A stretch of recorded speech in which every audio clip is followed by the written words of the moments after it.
Una carga afectiva muy importante para nuestra cultura, en nuestra cultura, es la culpa, ¿no? Y es una carga afectiva de la que además no nos hacemos mucho cargo, ¿no?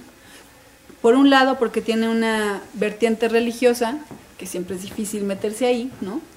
Y por otro lado, porque está tan mezclada con otras manifestaciones afectivas que difícilmente la distinguimos, ¿no? Se ha como mimetizado con un montón de otras emociones o de posibilidades de manifestación emocional, y la culpa está ahí, ¿no? Como discretamente navegando en un montón de nuestras acciones y en un montón de nuestros conocimientos, ¿no?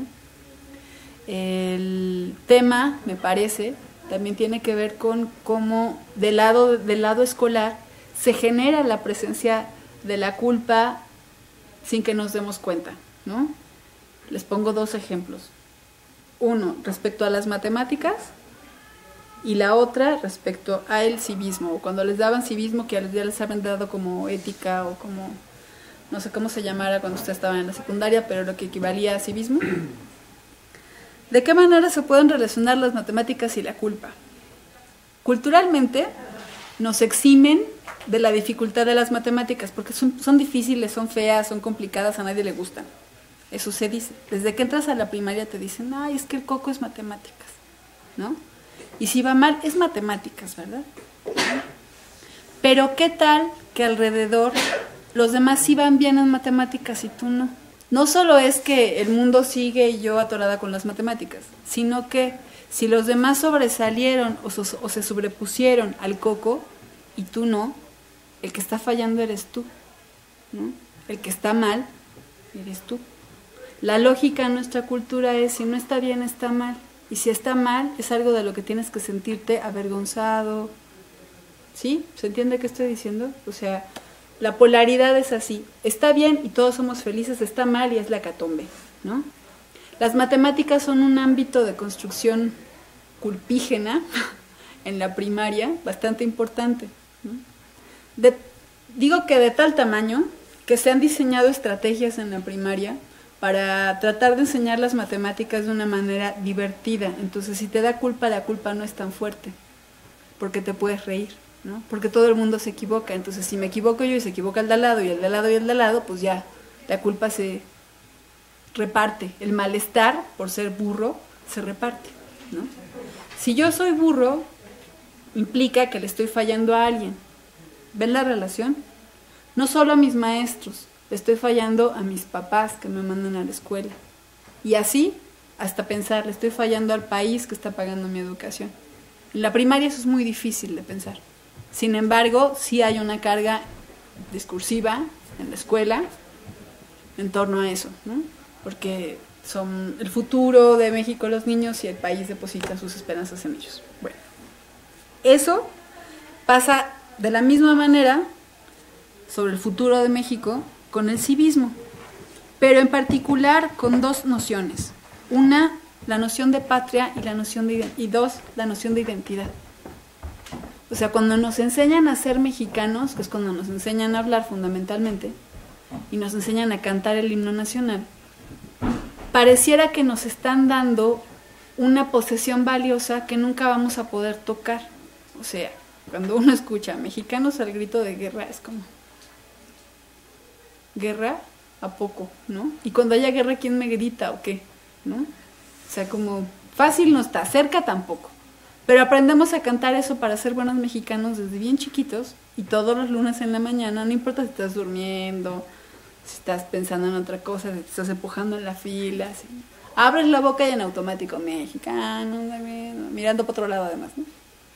Pero saberla es garantía de que somos buenos mexicanos. ¿Eso nos da identidad? ¿Quién sabe? ¿Eso nos da una noción de patria? ¿Quién sabe? Pero parece que sí, porque si alguien no se la sabe, entonces te señalan como un mal mexicano. Si alguien no la canta por lo que sea, por sus creencias religiosas o las de sus padres, porque le dio flojera tener la mano aquí toda la mañana durante, 30 minutos todos los lunes, por lo que sea, es señalado como un mal mexicano. Y entonces, de todas las emociones posibles, entre ellas se supone que el orgullo que nos debería ser mexicanos, nos debería dar ser mexicanos y cantar un himno nacional, De entre todas las emociones disponibles para la construcción de la noción de patria y de identidad, la que sobresale es la culpa. Chin, yo no soy buen mexicano. Chin, yo no tomo tequila. Chin, yo no canto rancheras. Chin, yo no festejo el 16 de septiembre. Yo nunca he ido al Tenampa o a las trajineras de Xochimilco. No soy buen mexicano. ¿Qué soy? ¿Quién sabe? ¿No? ¿Qué es ser buen mexicano? Vaya uno a saber. Porque eso no es algo que nos enseñan en las clases de civismo. Pero sí nos enseñan qué es ser mal mexicano, sin decirnos que nos están enseñando qué es ser mal mexicano. Nos dicen que las infracciones viales, por ejemplo, pasarse un alto, tirar basura en la calle. Aquí vemos, ¿se han fijado alguna vez donde dice espacio 100% libre de humo? En la UAM es donde se venden cigarros. Exactamente ahí en las escaleras, ¿no? Y nadie dice, estoy transgrediendo mi identidad como mexicana y como guamera si me fumo un cigarro aquí o si me lo compro aquí. Entonces nos enseñan como una noción abstracta las sanciones sociales que tienen no a sentirse orgulloso de su identidad o de su ser mexicano y de la noción de patria, ¿no? Pero en concreto no llegan a nosotros. Y no llegan a nosotros porque están puestas en el libro de una manera tal que no nos permite sentirnos emocionados. O sea, esos libros se escriben con un tono impersonal, lejos. No hay relatos sobre cómo un niño se descubre mexicano y llora de la emoción, ¿no? Y probablemente los haya, pero no están en esos libros, ¿no? Están escritos exactamente para eso, para dar un conocimiento concreto sobre algo abstracto, lo cual es muy, muy, muy difícil. Y además de que es muy difícil, o sea, justamente, además de que es muy difícil, genera una dificultad mayor. ¿Cómo nos apropiamos de una identidad si no es a través de las emociones? Es prácticamente imposible. O sea, todos ustedes tienen un nombre con el que los registraron o bautizaron o como haya sido el ritual particular en sus familias, y ese nombre no es necesariamente con el que ustedes se sientan más identificados. O sea, puede que tengan un apodo o un diminutivo con el que sí se sienten llamados. ¿Se entiende qué estoy diciendo? ¿No? O sea, yo me llamo Verónica y la gente cercana a mí y la gente que quiero y la gente que me quiere me dice Vero, ¿no? Ese es mi nombre. Cuando alguien cercano a mí me dice Verónica, volteo muy extrañada y digo, ¿por qué me veroniqueas? Porque me suena a distancia, ¿no? Pero ese es mi nombre y si en la calle la gente me dice Verónica no me siento agredida.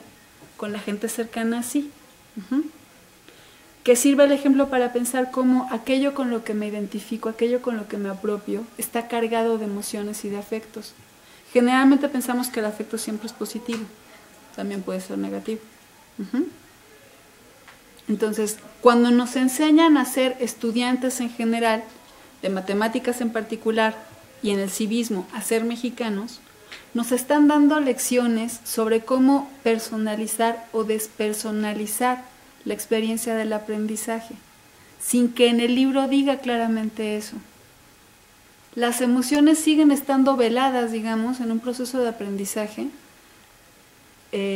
continuo, suponiendo la primaria y la secundaria como un eje continuo, siguen estando veladas porque no se habla de ellas explícitamente y sin embargo siguen siendo el hilo conductor para la educación primaria, ¿no? Porque pues sí, quienes diseñan los libros tienen mucho conocimiento al respecto.